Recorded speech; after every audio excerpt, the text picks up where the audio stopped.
Hello everyone, welcome back to another class. कैसे हैं आप सब? आ जाइए फ्रेंड्स, आपका टाइम हो चुका है। चलिए बढ़ते हैं अपनी क्लास की तरफ। एक बहुत ही अच्छी सी क्लास करते हैं।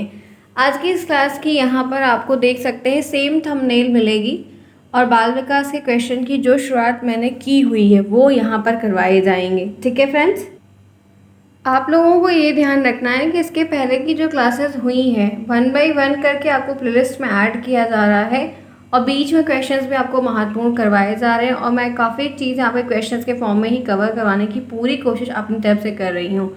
आपको ये ध्यान रखना है कि प्लेलिस्ट में आपको मिलेगा जितने क्वेश्चन मैंने इसके पहले आपको 45 तक मैंने क्वेश्चन आई थिंक सो करवाए थे। आप लोगों ने अगर नहीं देखे ज़रूर देखेगा और मैं उसी के आगे कंटिन्यू करते हुए आपको जितने क्वेश्चन मैंने करवा रखे हैं अब जस्ट उसके आगे सेम आपको मैं वहीं पे रिपीट करूँगी। तो ये आपको ध्यान रखना है। आपको बढ़िया तरीके से समझ में काफ़ी इंटरेस्टिंग तरीके से तभी आएगा जब आप प्रॉपर तरीके से पूरी चीज़ को देखेंगे और समझेंगे।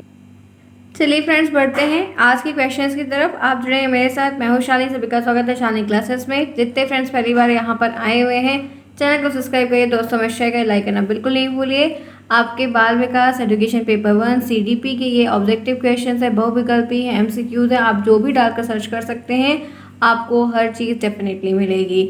आपको बस ध्यान क्या रखना है कि हम्बली रिक्वेस्ट है, please join the Telegram link. Telegram का नाम Shalini classes already same to same name है, ताकि उससे आप कनेक्टेड अगर रहेंगे तो आपको बहुत हेल्प मिलेगी। हर क्लास का नोटिफिकेशन लिंक प्रॉपर ये सब जाएंगी तो आपके लिए काफ़ी हेल्पफुल होगा। इसीलिए चीज़ें मैं यहाँ पर करवा रही हूँ। आइए बढ़ते हैं बाल विकास के ऑब्जेक्टिव क्वेश्चंस की तरफ, देखते हैं कि क्या चीज़ें हैं। फटाफट क्वेश्चंस को रीड आउट करें, किसको कितना नंबर मिल रहा है इतना ध्यान रखिएगा आप सभी। 46 में क्वेश्चन आपके सामने स्क्रीन पर है। फ्रायड के अनुसार निम्न में से कौन सी विकास अवस्था में बच्चे का ध्यान जनांगों की तरफ जाता है? मुखी अवस्था, गुदी अवस्था, लैंगिक और प्रसुप्ति। बताइए, आपके सामने प्रश्न है, आपके सामने ऑप्शंस है, तो यहाँ पर राइट ऑप्शन क्या होगा? फ्रायड के अकॉर्डिंग, फ्रायड के अनुसार निम्न में से कौन सी विकास की अवस्था बच्चे का ध्यान जनांगों की तरफ जाता है? तो इसमें से क्या है जो एकदम सही होगा? क्विक रिप्लाई देते हुए मुझे बताइए कि राइट आंसर यहाँ पर जो भी ऑप्शंस में से है कौन सा ऑप्शन यहाँ पर है। तो एक ही ऑप्शन है यहाँ पर, जब आपके ऑर्गन से बात संबंधित पूछी जा रही है तो आपको ये ध्यान रखना है कि इसमें सी ऑप्शन सही होगा, लैंगिक। सी ऑप्शन अगर आपने चूज़ किया है तो आपको सी ऑप्शन करेक्ट है। ठीक है, 46 में आपका सी ऑप्शन एकदम करेक्ट है, इतना आपको ध्यान रखना होगा। 46 के लिए सी अगर आपने चूज़ किया है तो कोई प्रॉब्लम नहीं है, बेसिक और अच्छा प्रश्न है। इसी के साथ हम आगे बढ़ते हैं, देखते हैं 47 को। निम्न में से कौन सा बच्चे हेतु वैस्लर बुद्धि मापनी की एक निष्पादन मापनी है? तो पहला अंकगणिती, दूसरा सदस्यता या समानता, शाब्दिक तर्क और चित्र पूर्ति है। निम्न में से कौन सा बच्चे हेतु वैस्लर बुद्धिमानी मापनी की एक निष्पादन मापनी है? कौन सा ऑप्शन है जो यहाँ पर सही होगा? 47 के लिए ध्यान रखिएगा कि वैस्लर बुद्धि जो है इन्होंने चित्र बनाए थे और चित्रों को काट दिया था अलग अलग सेक्शन में, उनको जोड़ के कुछ चीज़ें रिप्रेजेंट करके मेजर करने का बनाया था। तो ये ध्यान रखना है, इसका जो राइट आंसर है वो चित्र पूर्ति होगा। 47 में डी ऑप्शन जो है वो करेक्ट है। इसी के साथ आगे बढ़िए। 48 है, बाल मनोविज्ञान का डैश सिद्धांत प्रारंभ के 4-5 वर्षों के अनुभवों पर आधारित होता है। ये प्रश्न के 4 ऑप्शन आपके सामने स्क्रीन पर हैं। मुझे आंसर बताइए कि राइट ऑप्शन आपका क्या होगा। मनोविश्लेषणात्मक, व्यवहारात्मक, क्रांति अवस्था समूह और संज्ञानात्मक। 48 के लिए आप यहाँ पर किसको सही चुन रहे हैं और आपको क्या सही समझ में आ रहा है कि ये चीज़ें यहाँ पर सही हैं? रिप्लाई दीजिए। 48 का क्या सही होगा? 48 के लिए क्या एकदम परफेक्ट है, क्या एकदम क्लियर है? एक ऑप्शन आपका क्लियर है, पूरी तरीके से सही है, वो है मनोविश्लेषणात्मक। तो ए ऑप्शन आपका करेक्ट है। अगर आप ए को चूज़ करते हैं तो आपको 1 नंबर बहुत ही आसान तरीके से यहाँ पर प्राप्त होता है। आपको ऐसे क्वेश्चंस मेरे पास ये कम से कम 700-800 का पूरा सेट है जो मैंने काफ़ी पहले बना कर रखा है। चीज़ें इसमें अपडेट करते हैं तो मैं पूरा आपको करवाऊंगी, लेकिन आपको प्रॉपर तरीके से उन चीज़ों को समझना होगा, देखना होगा। कोई प्रॉब्लम होती है तो पूछो। बहुत सारे क्वेश्चन आपको नए भी मिलेंगे, इवन आपकी सीरीज़ में भी नहीं मिलेंगे। ठीक है, लेकिन सिलेबस में सब कुछ दिया हुआ है। ठीक है, आगे बढ़ें, आगे चलिए, ध्यान रखिएगा। नेक्स्ट यहाँ पर 49 है। यहाँ पर है ए बायोग्राफिकल स्केच ऑफ इन्फेंट। किसने लिखी है? बुक्स के नेम्स भी आते हैं। बुक्स के जो राइटर्स हैं उनके नेम भी इसमें आते हैं। तो पहला ऑप्शन है प्रियर, बी ऑप्शन है सेन, सी ऑप्शन है डार्विन और डी ऑप्शन स्टर्न। तो 49 में कौन सा ऑप्शन है जो करेक्ट होगा? क्विक रिप्लाई करते हुए बताइए। एक ऑप्शन आपका एकदम सही है, पूरी तरीके से क्लियर है, वो है डार्विन। ठीक है, तो ये आपको ध्यान रखना कि सी ऑप्शन आपका करेक्ट होगा। 49 में सी अगर आप चूज़ करते हैं तो सारी चीज़ें आपकी इक्वली और करेक्ट है। आगे बढ़ते हैं, इसी के साथ नेक्स्ट चलते हैं। 5th में आइए, मानकीकृत परीक्षण का अर्थ क्या है? ए ऑप्शन विश्वसनीयता, बी ऑप्शन वैधता, सी ऑप्शन मानक और डी ऑप्शन उपरोक्त सभी। आपके 50 क्वेश्चन आपके सामने स्क्रीन पर है और आपको कई सारे ऑप्शंस दिख रहे हैं। बताइए क्या होगा, कौन सा ऑप्शन आपका करेक्ट है? विच ऑप्शन इज बेस्ट? बताइए, रिप्लाई करिए कि क्या आपका यहाँ पर सही है। एक ऑप्शन आपका सही है, वो यहाँ पर उपरोक्त सभी है। इसमें विश्वसनीयता भी आती है, वैधता भी आती है और मानक भी आते हैं। आइए नेक्स्ट, किस मनोवैज्ञानिक के अनुसार विकास एक सतत और धीमी प्रक्रिया है? काल्सनिक, पियाजे, स्किनर, हरलॉक। 51 का कौन सा ऑप्शन सही होगा? 51 का कौन सा ऑप्शन सही होगा, बताइए।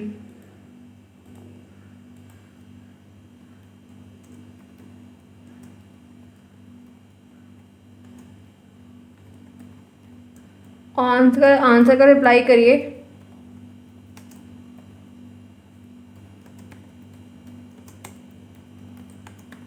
बताइए क्या होगा। एक ही ऑप्शन आपका सही है सिंपल तरीके से, वो यहाँ पर आपसे जो पूछा जा रहा है 51 का, तो ये आपको ध्यान रखना है। 51 का एक ऑप्शन आपका सही है, वो है स्किनर। इनका नाम BF स्किनर यानी कि बुहास फ्रेडरिक स्किनर। 51 में सी जिन्होंने चूज़ किया है उनका करेक्ट है। नेक्स्ट प्रश्न, आइए नेक्स्ट देखते हैं। 52, व्यक्तित्व विकास की अवस्था क्या है? पहला ऑप्शन है अधिगम एवं वृद्धि, व्यक्तित्व का अध्ययन और उपचारात्मक अध्ययन। इनमें से कोई। व्यक्तित्व के विकास की जो अवस्था है, जो स्टेज है, वो क्या है? बताइए।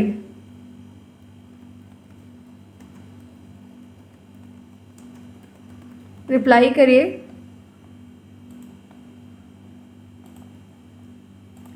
रिप्लाई करिए, राइट आंसर क्या होगा, कौन सा ऑप्शन आपका करेक्ट है? तो ध्यान रखिएगा, व्यक्तित्व विकास का मतलब है अधिगम और वृद्धि। ठीक है, ए ऑप्शन करेक्ट है। 53, विकास में वृद्धि से तात्पर्य क्या है? डेवलपमेंट में ग्रोथ से क्या रिलेशन है? ज्ञान में वृद्धि, संवेग में, वजन में, आकार, सोच, समझ, कौशल में वृद्धि। बताइए यहाँ पर कौन सा ऑप्शन क्लियर होगा। 53, ज्ञान में वृद्धि, संवेग में वृद्धि, वजन में वृद्धि, आकार, सोच, समझ, कौशल में वृद्धि। 53 के लिए कौन सा ऑप्शन है जो एकदम क्लियर कट में आपको पता है? जल्दी से रिप्लाई देते हुए मुझे बताइए। तो ज्ञान विकास में वृद्धि से तात्पर्य यहाँ पर है आकार, सोच, समझ, कौशल में वृद्धि। तो 53 के लिए डी ऑप्शन करेक्ट है। जितने भी फ्रेंड्स आपको मतलब आप चूज कर रहे हैं, देख रहे हैं, उतना आपको ध्यान रखना है। इस तरह के प्रश्न आपके सिलेबस में सब कुछ दिया गया है, इसलिए आपको ध्यान से करना होगा। ठीक है, चलिए हम आगे बढ़ते हैं। इसी के साथ देखते हैं नेक्स्ट प्रश्न आपके सामने। 54 है, तनाव और क्रोध की जो अवस्था होती है वो क्या होती है? शैशवावस्था, बाल्यावस्था, किशोरावस्था, वृद्धा। बहुत ही फैंटास्टिक क्वेश्चन है, मोस्ट फैबुलस क्वेश्चन है, बिकॉज ये डीएलएड का फेवरेट क्वेश्चन है, क्योंकि एससीईआरटी में इनके क्वेश्चंस पता नहीं क्यों एग्जामिनर बहुत देते हैं और पूछे भी जाते हैं। फैंटास्टिक क्वेश्चन है, तो मैं उम्मीद करूँगी कि आप सभी बहुत ही परफेक्ट रिप्लाई करेंगे, गलतियाँ थोड़ी कम करेंगे इस क्वेश्चन को लेकर, क्योंकि ये विशेषता पे पूछा गया प्रश्न है जो कि बहुत ही क्लियर कट में होना चाहिए। तो ध्यान रखिएगा, एक ऑप्शन सही वो है किशोरावस्था। 54 का आपका सी ऑप्शन करेक्ट है। ठीक है, आगे बढ़ते इसी के साथ नेक्स्ट देखते हैं। 55, बालक का विकास परिणाम है वंशानुक्रम का, वातावरण का, वंशानुक्रम वातावरण की अंतःक्रिया का और आर्थिक कारकों का। बालक का विकास जो परिणाम है वो किसका है और किस चीज़ का है? 55 के लिए कौन सा ऑप्शन है जो करेक्ट होगा? Which option is best according to all of you? 55 में क्या एकदम सही है, क्या एकदम करेक्ट है? मैं चाहती हूँ कि प्रॉपर तरीके से आप रिप्लाई दीजिए। तो बालक के विकास के परिणाम की जो कुछ भी चीज़ें आपसे पूछी जा रही है, सी ऑप्शन आपका करेक्ट है। वंशानुक्रम वातावरण की अंतःक्रिया, ये 55 में सी है। ठीक है, 55 में सी ऑप्शन आपका करेक्ट है, यहाँ पर ध्यान रखिएगा। आगे बढ़ते हैं इसी के साथ नेक्स्ट चलते हैं। 56 पे आते हैं। शारीरिक विकास का जो क्षेत्र है वो क्या है? स्नायुमंडल ऑप्शन 1, स्मृति ऑप्शन बी, अभिप्रेरणा ऑप्शन सी, समायोजन ऑप्शन डी। स्नायुमंडल का यहाँ पे बताइए शारीरिक विकास का जो क्षेत्र है वो क्या है? कौन सा ऑप्शन है जो करेक्ट होगा? Which option is best according to all of you? शारीरिक विकास से क्या रिलेटेड दिख रहा है आपको? 4 ऑप्शन आपके सामने स्क्रीन पर है। आपको ऐसे ऑप्शंस में से क्या लग रहा है कि ये चीज़ आपके शारीरिक विकास से संबंधित बातों से कुछ रिलेट करती है? क्या होगा? कौन सा ऑप्शन आपका क्लियर होगा? एक ही ऑप्शन आपका क्लियर है, ध्यान से समझते हुए चलेगा, वो है स्नायु मंडल। ठीक है, ए ऑप्शन आपके करेक्ट है। 56 में ए ऑप्शन क्लियर है। ध्यान रखिएगा, बेसिक है, सिंपल, जो मैंने आपको यहाँ तक का बता दिया। आगे बढ़ते हैं। श्यामपट्ट लिखते समय सबसे महत्वपूर्ण क्या है? श्यामपट्ट लिखते समय सबसे महत्वपूर्ण क्या है? तो यहाँ पर अच्छी लिखावट है, लेखन में स्पष्टता है, बड़े अक्षरों में लिखना है, छोटे अक्षरों में लिखना है। श्यामपट्ट लिखते समय सबसे महत्वपूर्ण क्या है? जब आप ब्लैक बोर्ड पर लिखते हैं तो सबसे इम्पोर्टेंट क्या चीज़ें हैं, क्या सही होना चाहिए? तो यहाँ पर ध्यान रखिएगा कि सबसे सही बात यह है कि लिखावट आपकी जो है, लेखन में स्पष्टता होनी चाहिए। आपने क्या लिखा है वो स्पष्ट होगा। स्पष्ट होने का मतलब है कि लिखावट भी अच्छी है और आपने बड़े छोटे अक्षरों को ध्यान में रख कर लिखा है, इसीलिए वो लेखन की स्पष्टता आएगी ताकि बच्चे को समझ में आए। हमने 57 तक कर लिया क्वेश्चन। उम्मीद है कि आप लोगों को भी नंबर गेन हुए होंगे। अगर कुछ गलत होता है आप लोगों का तो आप लोग फिर से वीडियो को देखिए, समझिए प्रॉपर तरीके से। चलिए फटाफट क्लास को लाइक करिए क्विक, तभी हम लोग आगे बढ़ते हैं, क्योंकि शालिनी क्लासेस में आना लाइक तो बनता है। अगर आप में से जितने फ्रेंड्स इस क्लास को देखते हैं टेलीग्राम से ज्वाइन है, मैं बार बार आपसे ये कहती हूँ एग्जाम तक ज़रूर, जब तक एग्जाम नहीं हो जाता तो शालिनी क्लासेस का टेलीग्राम चैनल ज्वाइन करके रखिए, ताकि जब भी लाइव क्लास हो वहाँ पर कई सारी चीज़ें शेयर की जा रही हैं, क्वेश्चंस हो रहे हैं, क्विज हो रहे हैं, तो आपको हेल्प बहुत करेंगे। तो इतना आपको ध्यान में रख के काम करना, ताकि चीज़ें आपकी ईजिली सॉल्व हो जाएं और आपको लिंक भी मिले, आपकी क्लास मिस आउट ना हो। तो मेरा प्रयास रहता है कि आपको सारी चीज़ों से अपडेट करके बता दूं। ठीक है, नाम शालिनी क्लासेस है, चैट बॉक्स में पिन करके दिया जाता है आपको, वहाँ पे सारी नोट्स भी अवेलेबल हैं। आप यहाँ पे क्वेश्चन अगर तैयार है, आप लोग को खुद से नोट्स बनाए हैं या बुक है तो अच्छी बात है। अदरवाइज अगर आप इन चीज़ों को पढ़ के समझ के चल रहे हैं तो मेरे लिए भी काफ़ी अच्छा लगे कि मैं आपको चीज़ों को समझा दूँ, बता दूँ, आप सिंपल तरीके से कर ले जाएँ। ठीक है, चलिए तो 57 मैंने बता दिया। 58 पे आइए। फिर है शरीर के आकार में वृद्धि होती है। शरीर के आकार में वृद्धि होती है तो वो क्या चीज़ें हैं, ज़रा बता सकते हैं? बताइए यहाँ पर क्या होगा? शरीर के आकार में वृद्धि होती है क्योंकि शरीर और गत्यात्मक विकास और संवेगात्मक विकास और संज्ञानात्मक है, नैतिक विकास।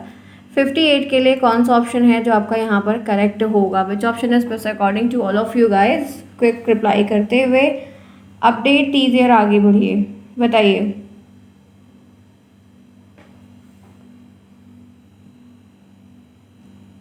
अपडेट दीजिए और आगे बढ़िए ताकि चीज़ें सॉल्व हों और आप बेहतरीन तरीके से हर चीज़ को कर पाएँ। यही टारगेट के साथ आपको हर चीज़ें मैं सिखा और समझा रही हूँ कि दिक्कतें कम हों और आपको सीखना आसान हो जाए। ठीक है, तो ये यहाँ पर ध्यान रखिएगा, जो क्वेश्चन मैंने आपसे पूछा है एक ऑप्शन सही है, शारीरिक और गत्यात्मक विकास। तो 58 में ए ऑप्शन जिसके भी हैं उनके करेक्ट हैं, नो डाउट। आगे बढ़ते हैं, इसी के साथ 59 भी चलते हैं। पियाजे के संज्ञानात्मक विकास के अनुसार संवेदी क्रियात्मक अवस्था होती है, तो ये कौन सी है? पियाजे की जो 4 अवस्थाएं उनमें से एक ये अवस्था का नाम है। अच्छा, ये बात ध्यान रखिएगा कि बाल मनोविज्ञान में ना हर मनोवैज्ञानिकों ने सबने जैसे अलग अलग परिभाषाएं दी हैं, जैसे बहुत सारी चीज़ों को अलग अलग नाम भी दे दिए हैं। तो नाम से सभी नाम को बढ़ के चलिए, नहीं क्योंकि हो सकता है कि दूसरे नाम से पूछते फिर आपको प्रॉब्लम हो। 59 का एक ऑप्शन सही हो, जन्म से 2 अवस्था। ठीक है, संवेदी परक अवस्था भी इसको कहा जाता है, इसीलिए मैंने आपको बोला कि इसको ध्यान रखिएगा, सेंसरी मोटर स्टेज को कहते हैं। तो 59 में ए ऑप्शन आपका करेक्ट है, जन्म से 2 वर्ष तक। ठीक है, कोई प्रॉब्लम किसी को? उम्मीद तो है कि नहीं होगी, आपके क्वेश्चन है सिंपल। आइए देखते हैं 60 प्रश्न। वैसे भी आप जानते हैं कि आपको 50 नंबर का यह पेपर होगा, बार बार बताती हूँ, और एक दिन में 2 पेपर होगा, ध्यान में रख के चलिएगा। निम्न में से कौन सा कथन सत्य है? लड़के अधिक बुद्धिमान होते हैं, लड़कियां अधिक बुद्धिमान होती हैं। बुद्धि का लिंग से संबंध नहीं है, सामान्यतः लड़के लड़कियों से अधिक बुद्धिमान होते हैं। इसमें क्या सही होगा बताइए? राइट आंसर यहाँ पर 60 में क्या होगा? तो यहाँ पर ध्यान रखिएगा कि निम्न से कौन सा कथन सत्य है। सिर्फ एक कथन सत्य है, क्या पता है? बुद्धि का लिंग से कोई संबंध नहीं होता। बुद्धि होती है, लड़के या लड़का है तो ज़्यादा रहेगी, लड़की है तो कम रहेगी, ये बेवकूफ़ी की बातें हैं। ऐसा कुछ भी करेंटली नहीं पॉसिबल है। तो 60 में सी ऑप्शन आपके करेक्ट है। हम आगे बढ़ते हैं और नेक्स्ट देखते हैं 61। परामर्श का उद्देश्य है। परामर्श का उद्देश्य क्या होता है? बच्चों का समझना, बच्चों की कमियों के कारण का पता करना, बच्चों को समायोजन में सहायता करना, उपरोक्त सभी। जो परामर्श है उसका उद्देश्य क्या होता है। मैंने परामर्श के टॉपिक्स की कई चीज़ें छोटी छोटी हैं जो बताई हैं पढ़ने के दौरान, तो बताइए क्या होगा, क्या होगा, कौन सा ऑप्शन यहाँ पर करेक्ट है इस क्वेश्चंस के लिए। आपको हर चीज़ बताई जा रही है, सिखाई जा रही है, समझाई जा रही है, तो मैं उम्मीद करूँगी कि आप लोग भी प्रॉपर तरीके से हर चीज़ को समझेंगे, रिप्लाई भी करेंगे और जम के मेहनत भी करेंगे। ठीक है, आई होप सो कि बात मेरी आप समझ रहे होंगे, कोई प्रॉब्लम आपको नहीं होगी। अगर होती है तो ये आपकी रिस्पॉन्सिबिलिटी बनती है कि आप हमसे डिस्कस करें कि मैम मुझे यहाँ पर प्रॉब्लम हो रही है, तो मैं अपनी तरफ से सोल्यूशन देने की पूरी कोशिश करूँगी। एज अ टीचर मैं एम रिस्पॉन्सिबल फॉर दैट कि मैं आपकी प्रॉब्लम को सॉल्व करूँ, लेकिन आपको मुझे अपडेट करना होगा।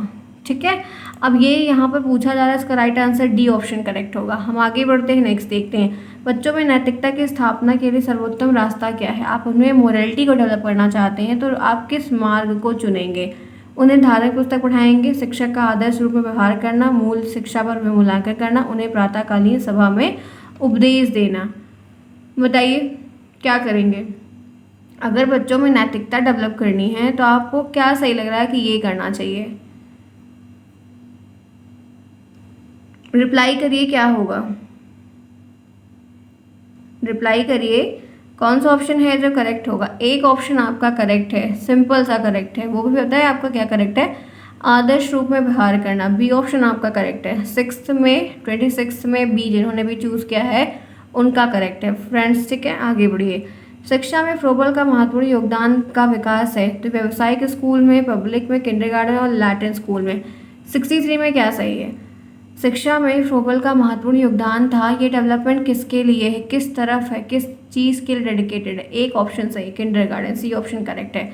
63 का सी जिन्होंने चूज़ किया है उनका करेक्ट है, ध्यान रखिएगा। हम आगे बढ़ते हैं, नेक्स्ट चलते हैं। नेक्स्ट है, एक अच्छा अध्यापक विद्यार्थियों में मध्य बढ़ावा देता है तो प्रतियोगिता की भावना को, सहयोग की भावना को, प्रतिद्वंद्विता की भावना को और तटस्थता की भावना को। एक अच्छा अध्यापक विद्यार्थियों के मध्य बढ़ावा देता है तो ये चीज़ें क्या होंगी, कौन सा ऑप्शन है जो करेक्ट होगा। Which option is best according to. ध्यान रखिएगा कि अध्यापकों के मध्य एक अच्छा विद्यार्थियों में सहयोग की भावना को बढ़ावा देने का काम करते हैं। Sharing is caring. नेक्स्ट है, शिक्षा का अति महत्वपूर्ण उद्देश्य क्या है। शिक्षक का अति महत्वपूर्ण उद्देश्य है आजीविका कमाना, बच्चों का सर्वांगीण विकास करना, पढ़ना लिखना सीखना और बौद्धिकता का विकास करना। कौन सा ऑप्शन करेक्ट होगा। एक ऑप्शन है बच्चे का सर्वांगीण विकास करना, होल डेवलपमेंट करना, जिसमें हर एक पहलू, हर एक पॉइंट उसमें क्लियर तरीके से समझने में आसानी हो और काफ़ी इजी तरीके से वो सीख पाएँ। ठीक है, 65 तक मैंने क्वेश्चन का PDF बनाया था, अब करवाए। कल फिर क्लास होगी बाल विकास की क्लास, ये वाले जो लगातार करते रहेंगे ताकि प्रॉब्लम्स कम हो, आप सीख पाएँ। तो ये रही क्लास जहाँ पे मैंने आपको अच्छे प्रश्न करवाए, सिखाए, आपके ऑब्जेक्टिव्स करवाए। क्लास पसंद आई तो ज़्यादा से ज़्यादा लाइक ज़रूर करिएगा। कोई प्रॉब्लम है तो पूछिए, आपकी प्रॉपर तरीके से हेल्प की जा रही है। हर सब्जेक्ट की क्लासेस भी आपकी ऑलमोस्ट हो रही, मैथ प्रॉपर तरीके से हो रहा है, तो उम्मीद है अच्छा लगेगा, आप काफ़ी कुछ सीख पाएंगे, कोई प्रॉब्लम नहीं होगी। होती है तो मुझे पूछिए, जितना होगा आपकी हेल्प की जाएगी। इस तरीके से हम आगे बढ़ते हैं, चीज़ों को समझते हैं। आप ऐसे समय पर देखिए, समझिए, कमेंट बॉक्स में कमेंट करके बताइए क्लास कैसी लगी। मिलते हैं नेक्स्ट में, bye bye, take care, see you soon, best of luck.